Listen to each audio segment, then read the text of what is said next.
Tuan, tadi sebelum kita tamatkan sesi yang kedua tadi, ya, kita sekarang pergi kepada sesi ketiga ini. Untuk sesi ketiga ini, saya nak bawakan semula. Tadi tuan ada sebut pasal Majlis Suluh, tuan ada sebut pasal JKP, Jawatan Kuasa Pendamai. Tuan ada sebut juga pasal Hakam. Boleh tuan ceritakan, mungkin penonton kita tak tahu apa tu. Ya, betul. Okey, doktor. Memang istilah ni memang biasa didengar oleh pegawai-pegawai syariah, pegawai suluh ataupun orang yang bekerja mahkamah saja. Tapi masyarakat tak tahu apa suluh ni, hakam ni apa, JKP ni apa. Mereka tak tahu. Okay? Tapi tambah pula termanya macam bahasa Arab sikit kan? Betul. Apa ni kan? Nak sebut pun susah kan? Dia agak klasik sedikit. Suluh lah, hakam lah. Hakam ni hakim ke? Hakim ke? Apa beza dia? Apa beza dia? Salah sebut ke? Betul. Begitu. Salah sebut ke? Gitu. Okey, betul lah tu. Tapi ialah saya ringkasnya saya katakan di sini lah. Kalau suluh ni iaitu proses. Itu rundingan dan persetujuan bersama. Rundingan dan persetujuan bersama itu suluh. Maksudnya hasil perbincangan, persepakatan di antara dua pihak. Kemudian terma yang utama suluh ni iaitu mesti ada pegawai suluh. Dia punya dibimbing oleh pegawai suluh. Okey. Tu ya, itu suluh. Hakam ialah melibatkan pelantikan wakil. Yang diberi kuasa tertentu sama ada daripada pihak-pihak atau mahkamah. Itu hakam. Maksudnya dan mereka ini akan di lead ataupun dibimbing oleh hakam ataupun panel hakam. Hakam ni bukan hakim ya. Hakam tu adalah perkataan khusus untuk dua individu yang berbeza. Dua individu berbeza. Macam dalam Quran disebut wa in khiftum shiqaq. Lepas tu fab'athu hakaman min ahlihi wa hakaman min ahliha. Kan? Disebut dalam Quran hakam tersebut. Bukan hakim. Hakim ni banyak disebut. Mungkin nanti merujuk kepada sifat Allah lah. Tapi sebut hakim, bab qada ialah hakim. Dulu qadi. Begitu ya. Okay, baik. Kalau JKP ni kalau bahasa mudahnya kita sebut perdamaian yang khusus dalam kes rumah tangga. Perdamaian yang khusus dalam rumah tangga. Begitu. Biasanya ini akan dipimpin, akan di-lead oleh pegawai tadbir agama di Pejabat Agama Islam. Begitu, beza. Macam suluh, hakam itu berada di mahkamah syariah. JKP berada di Pejabat Agama. Pejabat agama lah. Kalau di wilayah ni Jawatan Jawi lah. Jawi. Di bawah Jawi. Senang cerita Jabatan Agama lah ataupun Jawi gitu ya. Cumanya JKP ni berlakunya pelaksanaan JKP ini adalah daripada perintah mahkamah juga. Perintah mahkamah dalam seksyen 47 bila pihak-pihak ni untuk bercerai, biasanya hakim akan membuat siasatan.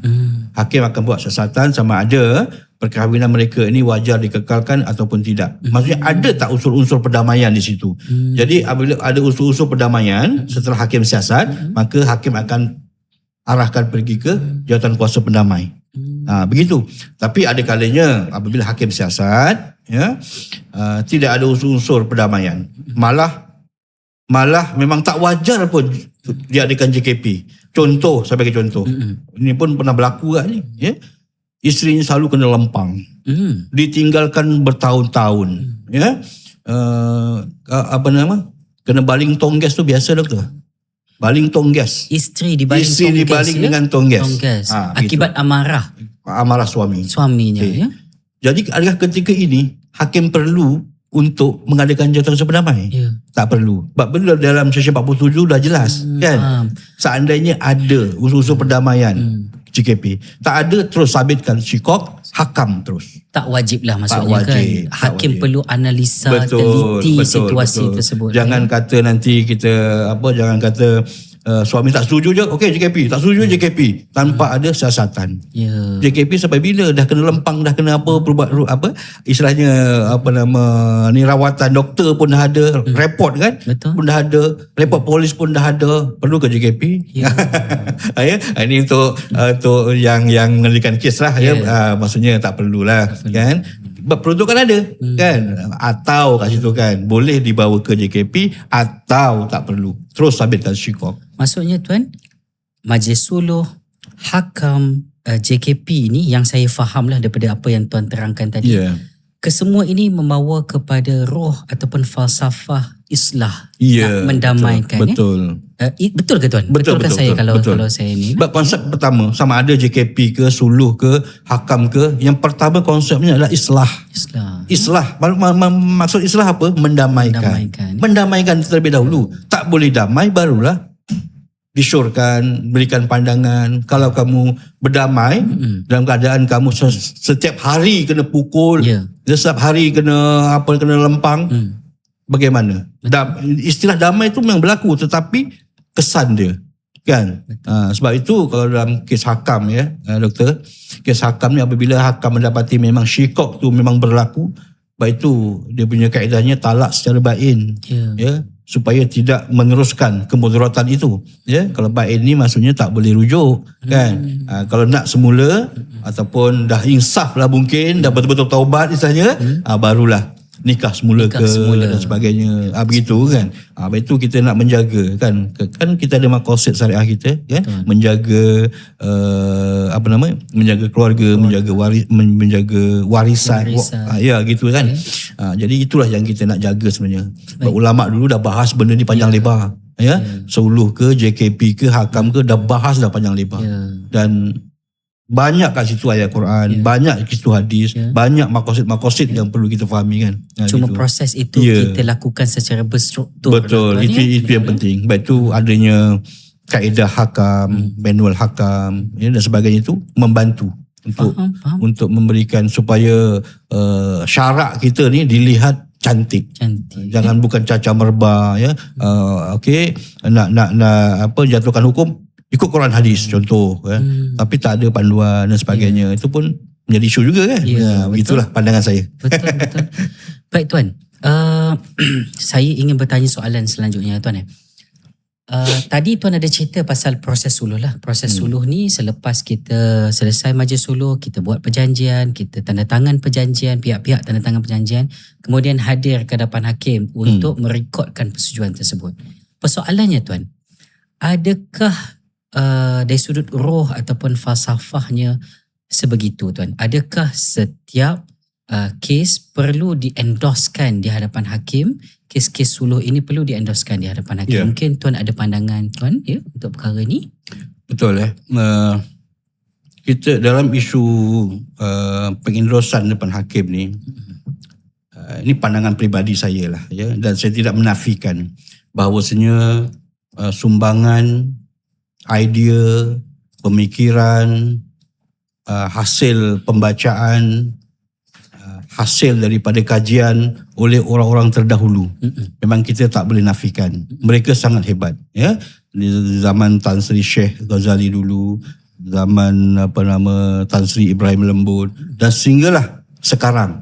Mereka maksudnya dalam mereka membuat draft dalam enactment kita, dalam modul kita, dalam kaedah-kaedah kita, mereka tak lari daripada Quran, hadis dan sumber syarak yang lain. Memang mereka melihat perkara itu. Cumanya buat masa sekarang mungkin pandangan saya secara peribadi mungkin perlu juga ada kajian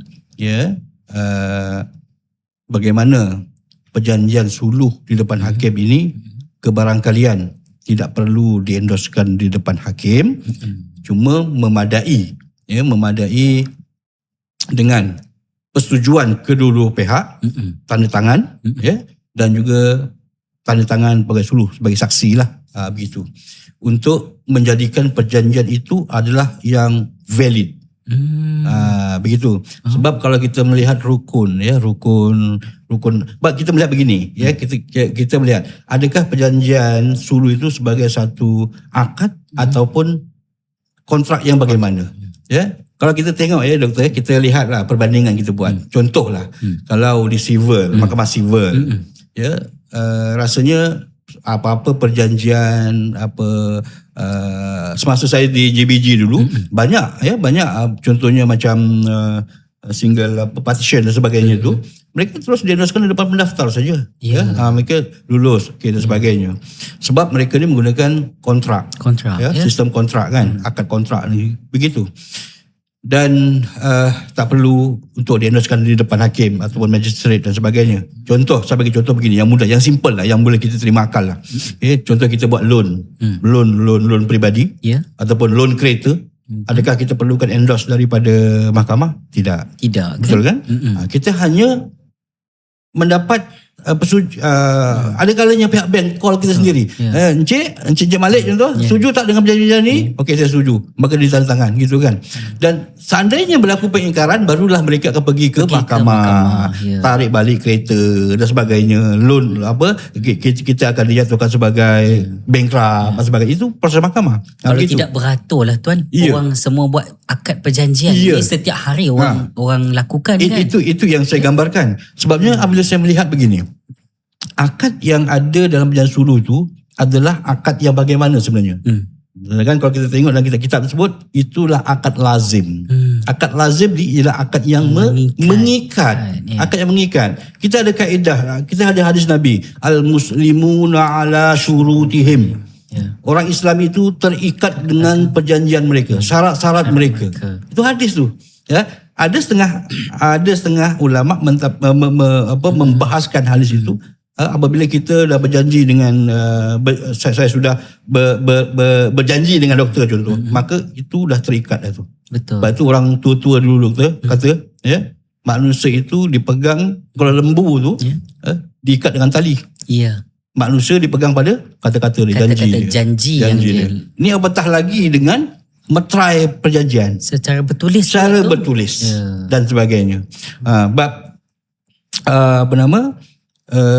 Kita melihat di civil tu adalah sebagai satu kontrak perjanjian. Kita pula akad yang bagaimana. Sedangkan dalam kitab klasik disebut apa dia akad, kan? Al-akad maknanya al-aslu fil akad. Itu al-aslu fil akad iaitu apa? Apa saya dah lupa. Al-aslu fil akad, al-aslu fil uqud wal ittifaqiyat bainan nas huwa iltizam. Itu. Iltizam maksudnya akad di antara manusia ni mestilah iltizam yang mengikat. Itu banyak akad. Dan tidak ada rukun akad pun mesti diendoskan depan hakim. Kan rukun akad tu sah mesti depan hakim. Tidak. Ini mungkin perbahasan mungkin agak sensitif. Tetapi mungkin boleh kita kaji bagaimana. Dan seandainya berjaya mungkin banyak melibatkan perkara-perkara yang mungkin kita tak boleh nak fikir, berkaitan dengan pindaan mungkin, berkaitan dengan itu, berkaitan ini dan sebagainya kan. Cumanya asasnya begitu. Sebab apa kita melihat perkara ini adalah perkara yang mungkin boleh dipikirkan. Sebab apa yang kita nak ni sebenarnya persetujuan tertentu ni kita nak kalau boleh dikuatkuasakan melalui mekanisme yang lebih mudah.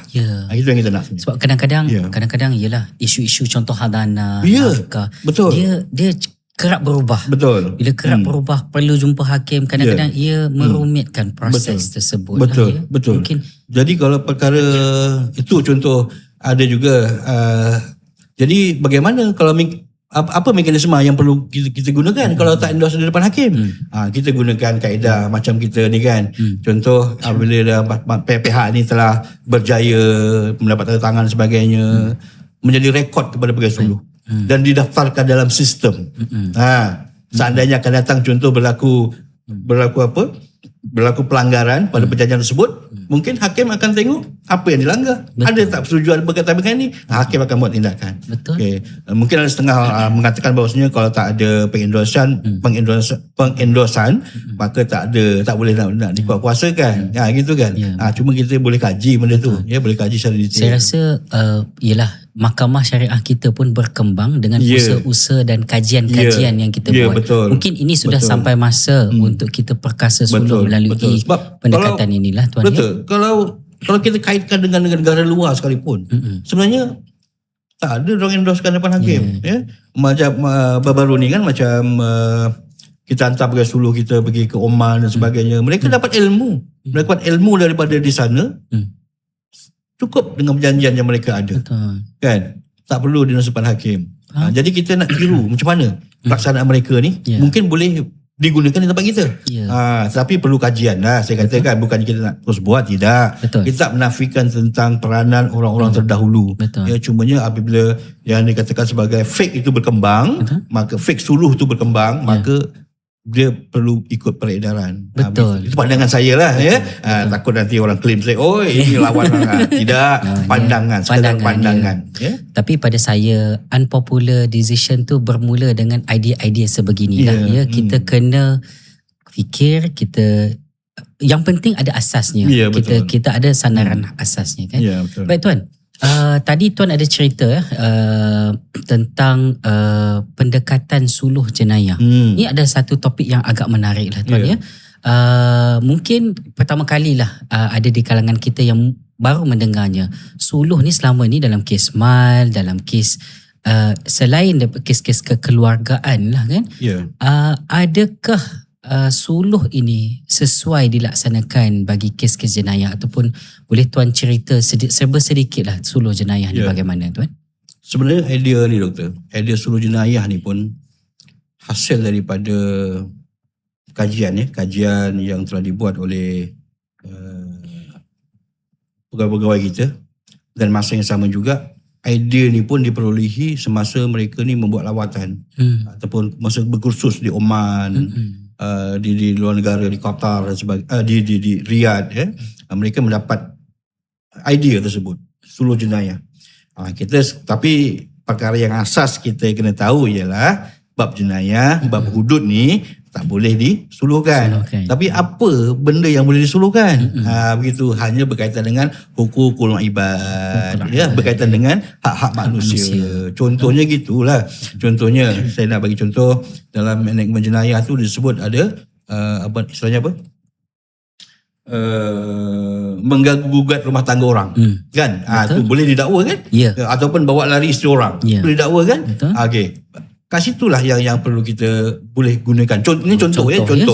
Contoh. Boleh digunakan kaedah suluh ni. Kalau kita dakwa dia, contoh, memang boleh didakwa. Ya? Tetapi pendekatan suluh kita macam mana? Kita panggil dia, okey. Kamu jangan buat macam ni lagi, buat macam ni lagi. Kita dalam masa sama kita buat perjanjian. Perjanjian. Dan kita tak nak perkara tu berulang sebenarnya. Tak nak berulang.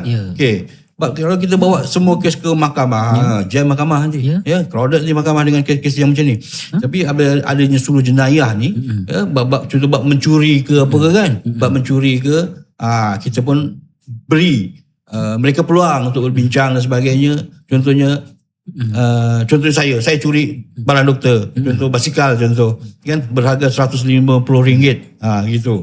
So jadi macam mana nak selesaikan masalah? Okay, saya pulangkan, ataupun tak nak pulangkan, saya bagi doktor duit, begitu. Itulah di antara suluh jenayah yang perlu kita tangani kan.